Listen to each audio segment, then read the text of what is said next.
Nah, jadi inilah pentingnya bangunan spiritual dalam sebuah kota metropolitan.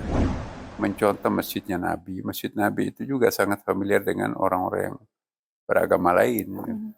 Masjidnya Nabi itu juga digunakan untuk balai pertemuan antar umat beragama. Ada riwayatnya itu kan. Memang masjid ini dirancang untuk 3.000 tahun. Tepatkah begitu Prof, yang terjadi saat ini dan kalau memang tidak bisa seperti itu harusnya seperti apa Prof? Kita melihat sosok si Bjorka yang kontroversial ini Prof. Assalamualaikum warahmatullahi wabarakatuh.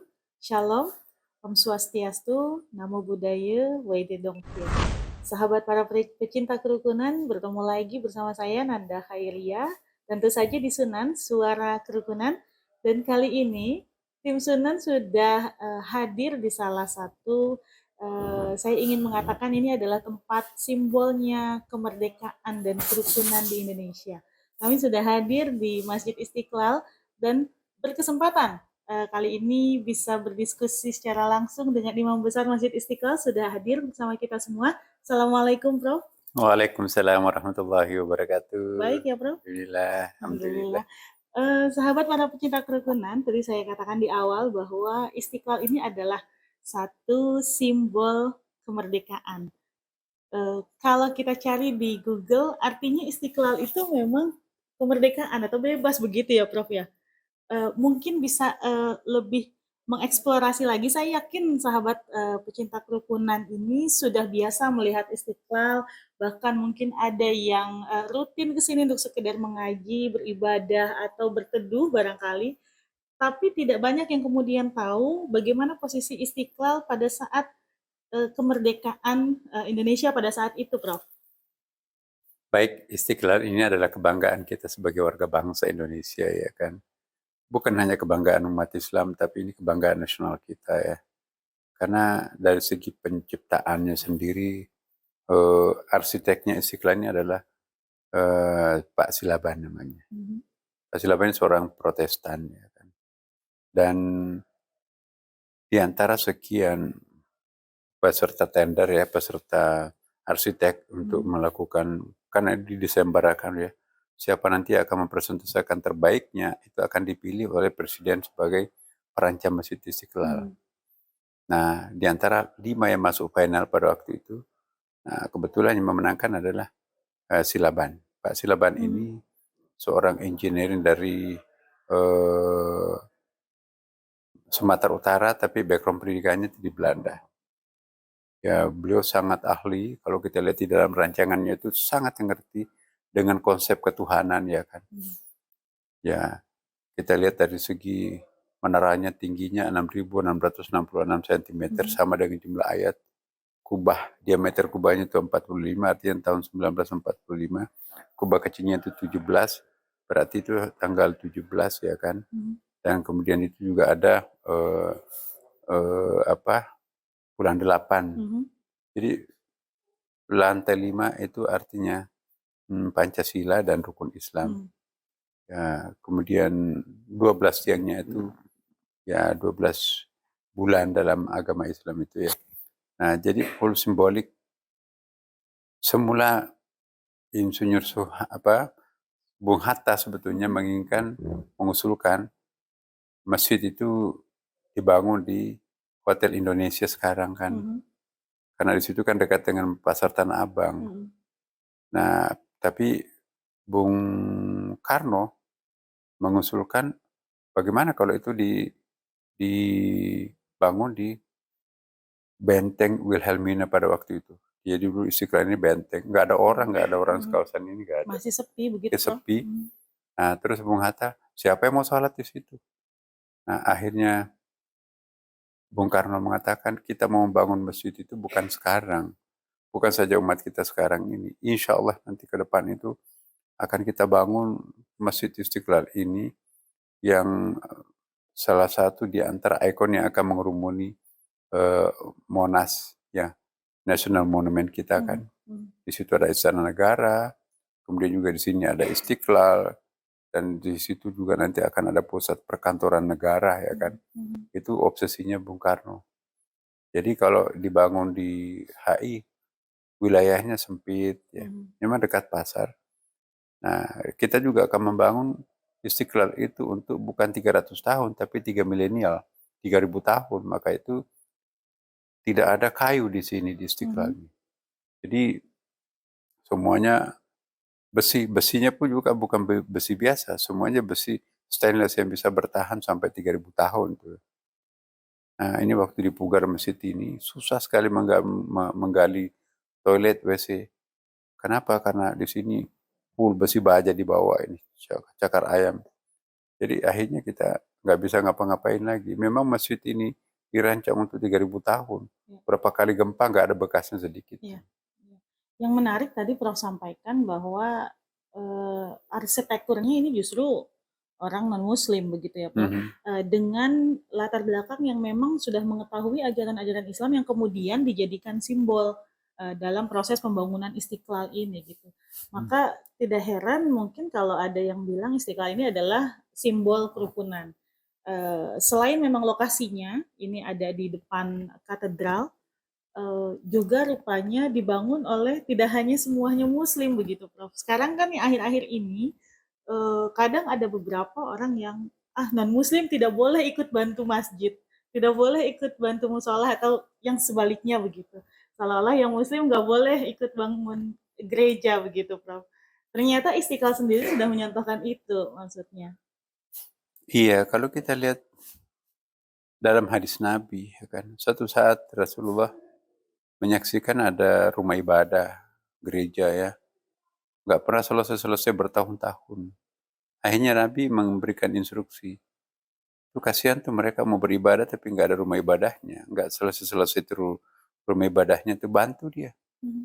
Akhirnya eh, Nabi menganjurkan untuk membantu rumah ibadah itu, ambilkan dari uang hibah, bukan dari uang wakaf, bukan uang zakat ya. Mhm. Karena pundi-pundi pemasukannya Baitul Mal pada waktu itu Mhm. dipimpin oleh Abi Hurairah, itu ada sekitar 27 laci ya kan. Mhm. Ada sedekah, ada infak, ada jari, ada hibah, ada wasiat, Mhm. ya ada waris, ada ghanimah, ada luqata, ya ada dam, ada fai, ada wadiah, titipan ya. Kemudian juga ada mungkin untuk biaya-biaya operasional pelaksanaan seperti walimah, kemudian juga eh, apa namanya itu 27 pundi-pundi Mhm. pemasukan Islam. Nah, ambilkan dari uang hibah. Hibah itu kan boleh untuk apa aja. Bisa untuk bangun jalan, bisa bangun fasilitas umum, pasum ya kan, termasuk tadi itu. Jadi bahkan sebetulnya Islam sendiri membolehkan kita untuk memberikan hibah kepada uh, non-muslim atau bahkan kepada mereka yang ingin membangun rumah ibadah lain seperti itu ya Prof? Iya, Hmm, faktanya Nabi seperti itu kan. ya Masa siapa yang mau diikuti kalau bukan Nabi kan? betul. Jadi poin-poin besarnya adalah di situ. Jangan kemudian kita anti seolah-olah karena Muslim kemudian tidak membantu agama lain. Tapi ada tata caranya memang tadi Prof sampaikan bukan dari wakaf dan lain sebagainya, tapi dari hibah. Lalu kemudian Prof tadi kita bicara soal lokasi, lokasi di Istiqlal ini. Kan yang lebih dulu hadir itu katedral gitu ya Prof ya. Ya, Nah, apakah kemudian presiden kita pada saat itu memilih ini memang sengaja begitu biar supaya berseberangan dengan katedral sebagai simbol kerukunan atau bagaimana, Prof? Adakah pemikiran itu pada saat itu maksudnya? iya. eh, saya kira seorang pemikir seperti Bung Karno Mhm. komprehensif, dia memikirkan segala sesuatu ya kan. Nah, pertimbangannya kalau di Hotel Indonesia memang dekat pinggir jalan ya, Mhm. tetapi sempit dan pengembangannya kurang. Mhm. Kalau di sini kan luas. Ini pun juga sebetulnya kita kewalahan dari segi parkir. Mhm. Ya, parkir ini kalau tidak ada basement dibangun, itu Mhm. juga semua Kurang, macet itu ya. kalau hari Jumat ini. Karena walaupun luas parkirnya, bayangkan 250.000 Mhm. orang bisa sholat di Istiqlal ini ya. Nah, taruhlah misalnya yang menggunakan kendaraan 10%, itu sama dengan 25.000. Betul, Berarti kendaraan. 25.000 mobil ya. Mhm. 25.000 mobil itu, daya tampung kita itu hanya sedikit. Mhm. Nah, Mhm. jadi saya minta supaya ini kita pahami. Kenapa? Karena katedral dengan Istiqlal itu memang konsentrasi ruang ibadahnya di sini. Di sebelah kita kan juga ada Immanuel ya kan. Betul. Baguslah konsepnya Bung Karno itu. Nah, Istiqlal juga ini sendiri kan juga mencontoh masjidnya Nabi. Masjid Nabi itu juga sangat familiar dengan orang-orang yang beragama lain. Masjidnya Nabi itu juga digunakan untuk balai pertemuan antar umat beragama. Ada riwayatnya itu kan. Nabi pernah didatangi 60 orang tokoh lintas agama, lengkap dengan nama-namanya, dipimpin oleh Abdul Masih dari kaum Kristen. Ada Yahudi, ada Nasrani, ada Majusi, datang interpret itu untuk berdialog dengan Nabi. Mereka hadir pada saat sholat asar sampai sholat maghrib. Nah, jadi Nabi memberikan pelayanan, memberikan makanan, minuman. Nah, Istiqlal pun juga kami mencontoh. Terbuka untuk bukan hanya umat Islam, siapapun yang mau berkunjung, apapun agamanya, kayak turis-turis itu ya. Udah, kita juga beri kesempatan. Ya, akseslah mereka seperti juga Nabi diakses oleh agama-agama lain. Nah, bagi kami, apabila Istiqlal dikunjungi banyak orang, agama lain pun juga masuk di dalamnya, biar kita terbuka. Ini Istiqlal tidak ada rahasia apapun di sini. Istiqlal ini adalah rumah besar untuk kemanusiaan. Nah, itu yang kita harapkan. Maka itu juga setiap bulan di sini kita ada pertemuan antar umat beragama. Jadi kita mengundang tokoh-tokoh pemilik rumah ibadah, Hindu, Buddha, Katolik, Konghucu, Protestan. Ya, apa yang kita perbuat untuk memberdayakan umat kita? Umat kita masing-masing sama-sama sebagai warga bangsa Indonesia kan. Makin kuat kita membina umat beragama kita masing-masing, maka itu artinya semakin memperkuat warga bangsa kita juga kan. Ya. Setuju sekali Prof. Memang dari kitanya dulu begitu ya Prof ya. Ya kalau kita Islam ya Islamnya dulu yang kemudian diperbaiki. Kemudian saya ingin kita bicara juga terkait Istiqlal ini kan bukan hanya sekedar bangunannya Prof, tapi memang juga kemudian diisi oleh ada imam besar yang juga menjadi apa ya, tokoh ulama sentral di Indonesia ini. Lalu kita masuk kepada tahun politik, Prof. Ini sudah 2022 akhir, sebentar lagi 2023 dan 2024. Saya ingin Prof bisa menceritakan, katakan dari imam-imam besar sebelum-sebelumnya pada saat memasuki tahun politik ini sebetulnya posisi standing point-nya ini bagaimana, Prof? Ya, Istiqlal ini rumah besar untuk warga bangsa Indonesia. Siapapun boleh masuk di sini, partai apapun, bahkan agama apapun, warga negara manapun. Istiqlal itu memandang humanity is only one, there is no colors. Manusia dan kemanusiaannya itu hanya satu sebetulnya. Ya, tidak ada warnanya. Siapapun boleh masuk di sini. Yang penting nggak najis lah. Yang penting warnanya dilepas dulu di luar gitu ya Prof ya. Jadi kalau ada partai politik yang mau masuk, jangan bawa atribut politiknya masuk beracara di sini. Ya kan? Jangan bikin acara untuk kegiatan politik praktis. Saya tegaskan di sini bahwa selama saya masih jadi imam besar, ya tidak boleh menjadikan masjid ini sebagai tempat untuk ngumpul-ngumpul berpolitik praktis ya kan. Itu bukan tempatnya, mungkin di Senayan lah tempatnya. Nah, tetapi kalau as a person yang nggak membawa atributnya, dan kalaupun juga orang membawa atributnya itu numpang salat, misalnya partai apapun juga, dia tujuannya hanya untuk salat, nggak ada larangan kok. Nah, jadi imam besar sebelum saya itu, saya kira juga memang konsisten itu ya. Apalagi saya memang betul-betul pasang badan ya. Umat Islam itu di sana silahkan bercerai-berai di luar. Ya kalau memang itu choice-nya kan. Tapi jangan pernah mengekspresikan perceraian-beraiannya itu dalam masjid. Masjid ini adalah tempat untuk mengumpulkan melting pot untuk mempersatukan, mempertemukan, ya menyamakan visi pandangan kita ke depan. Dunia akhirat ya kan. Ya tapi juga Istiqlal ini berfungsi untuk menjadi perekat persaudaraan. Ya. Menunjukkan yang lagi panas di luar gitu ya Prof ya. Jadi Istiqlal itu oase spiritual. Ibarat sebuah padang pasir. Di tengah padang pasir itu ada oasis ya. Tiba-tiba ada mata air di tengah padang pasir. Disitulah para kafilah berlalu untuk mampir mengambil air sejuk di situ. Mhm. Bayangkan kota metropolitan seperti Jakarta ini, tanpa ada spiritual space, Betul. ya tidak ada orang yang mengingatkan untuk mati. Mhm. Maka itu kota yang sekuler itu adalah kota yang tidak ada bangunan spiritualnya. Saya merekomendasikan kepada pemerintah kita ya Mhm. bahwa ibu kota negara baru akan datang, Mhm. itu jangan sampai nanti sepi daripada rumah ibadah. Ya. Rumah negara atau city atau kota yang sekuler itu kota yang tidak ada bangunan spiritualnya. Kita menginginkan juga kalau perlu kuburan itu di pinggir jalan protokol juga ada. Mhm. Mengingatkan orang itu bahwa kita akan mati besok di tempat itu tujuan kita. Jangan hanya bank yang bertingkat 50, 60, 70 tingkat ya kan. Mhm. Mengajak kita hidup 1000 tahun akan datang. Tapi nggak ada yang mengingatkan kita bahwa besok nanti kita akan mati ya. Maka itu kehadiran Istiqlal di tengah sentral kota Jakarta ini itu oase spiritual. Ya, tiba-tiba dengarkan hayya alal falah, mari kita melaksanakan salat.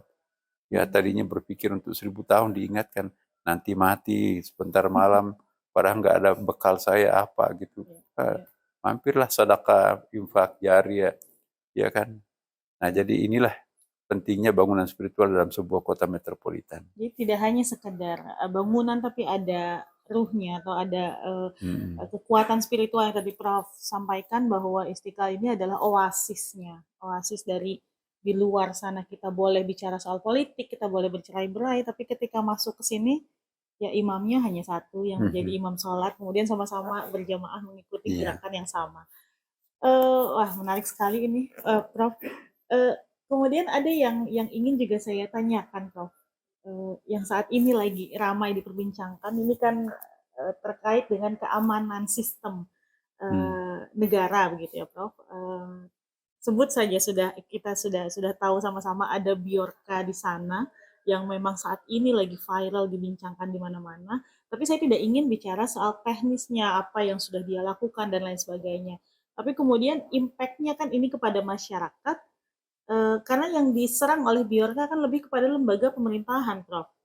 Kemudian nih masyarakat ada yang justru banyaknya mendukung Bjorka, seolah-olah memang sudah menyimpan dendam tersendiri begitu dengan lembaga-lembaga pemerintahan ini, kemudian akhirnya mendukung apa yang Bjorka lakukan. Ya, setiap orang punya haknya, Mhm. tetapi dalam menggunakan hak itu tidak boleh melanggar kepentingan umum, ketentuan umum, ya kan? Jadi aib orang itu sekali punya nyata terjadi Mhm. fakta bagi Mhm. dirinya, tapi itu pun juga tidak boleh diungkapkan secara publik dalam Islam. Jadi keliru juga kalau orang mengatakan, ya itu kalau tidak terjadi nggak boleh, itu namanya fitnah. Tapi Mhm. kalau terjadi nggak apa-apa. Mhm. Yang terjadi sekalipun tidak boleh diungkap kalau itu adalah aib, ya kan? Aib orang itu rahasianya dengan Tuhan. Mhm. Jangan kita ikut memasyarakatkan aib orang lain. Barang siapa yang rajin membuka aib saudaranya, Mhm. ia juga akan dibuka aibnya. Kalau Mhm. bukan di dunia, dipretelin nanti di pada mahsyar di akhirat kelak. Apakah kita suci tanpa dosa, tanpa kelemahan, tanpa kekurangan? Jadi saya menghimbau kepada kita siapapun juga, ya mari lakukan tindakan kritis terhadap apapun yang kita tidak inginkan, Mhm. apapun yang masyarakat tidak inginkan, apapun yang merugikan masyarakat. Tapi tidak boleh mencegah suatu kebatilan dengan cara-cara yang batil. Itu nggak ada jalan keluar itu namanya itu. Menyelesaikan persoalan tanpa menimbulkan persoalan baru, Mhm. itu yang kita harapkan. Nah, Biotka ini kan mencoba untuk memecahkan persoalan yang ada di benaknya, tetapi dengan cara melakukan seperti itu. Jadi sama dengan teroris. Saya menganggap teroris itu akan menyelesaikan persoalan. Tapi membunuh, menghabiskan teroris tidak boleh dengan cara teroris pula ya kan. Mhm. Ya, ya, Jadi benar. itu sama-sama saja teroris. Nah, cara-cara seperti itu tidak boleh diperkenalkan dalam bumi Pancasila ini. Mhm. We are the same, kita semuanya sama. Kalau kita cubit diri sendiri, pasti sakit. Ya, maka itu jangan mencubit orang lain. Apa sih untungnya? Ya, apapun legitimasinya, Ya, ya. membuka, mengungkap aib Mhm. orang lain itu Mhm. tidak ada tempatnya Mhm. dalam Islam. Mhm. Ya kecuali kalau bukan Islam monggo. Tapi saya kok berkeyakinan bahwa atas nama apapun, ya tujuannya apapun, membuka aib saudaranya sendiri, itu tidak boleh. Ya, lain halnya kalau kita bicara tentang persaksian, kami memang harus penyidik, penyelidik ya kan, itu lain, itu memang bagian, bahkan itu wajib itu untuk ditanyakan. Tapi hasilnya pun juga tidak boleh dipublish apabila hal-hal itu yang berkaitan dengan moralitas. Apalagi kemudian diperjualbelikan lagi sekarang. Diperjualbelikan apalagi kan. Ya, jadi memang caranya saja sudah salah. Tadi Prof sampaikan caranya saja dengan cara menyebarluaskan aib seperti itu kan sudah salah. Jadi jangan sampai kita ikutan salah gitu maksudnya dengan mendukung para penyebar aib itu seperti itu. Menarik sekali saya kira apa yang Prof sampaikan, hanya kita keterbatasan oleh waktu. Terima kasih sekali Prof atas ilmunya. Saya kira last statement mungkin Prof tadi Prof sampaikan terkait dengan apa yang harus teman-teman ini, sahabat para pecinta kerukunan, sebagai bekal menghadapi 2024 Prof.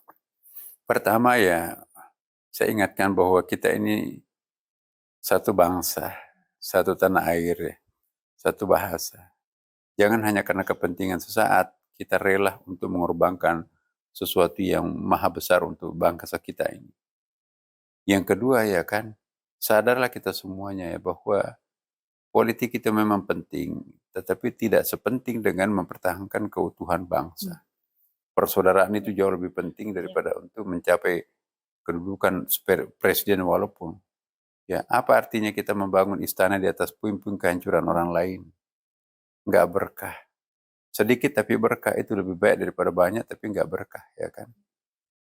Ya, mari kita menciptakan suatu bangsa yang damai, patron, trendsetter, dan teladan, terutama untuk umat yang warga mayoritas muslim di negerinya masing-masing. Jangan ada kesombongan spiritual, kesombongan mayoritas. Sehebat apapun mayoritas kita itu, maka tidak boleh menafikan kelompok-kelompok minoritas. Banggalah kita sudah punya founding fathers atau founding parents ya.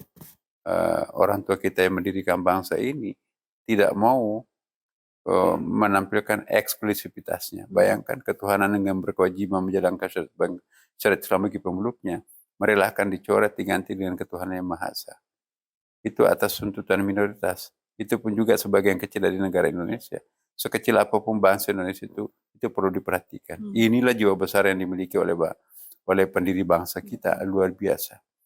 Nah, kita sebagai generasi pelanjut masa depan bangsa, belajarlah kearifan kepada kedua orang tua kita.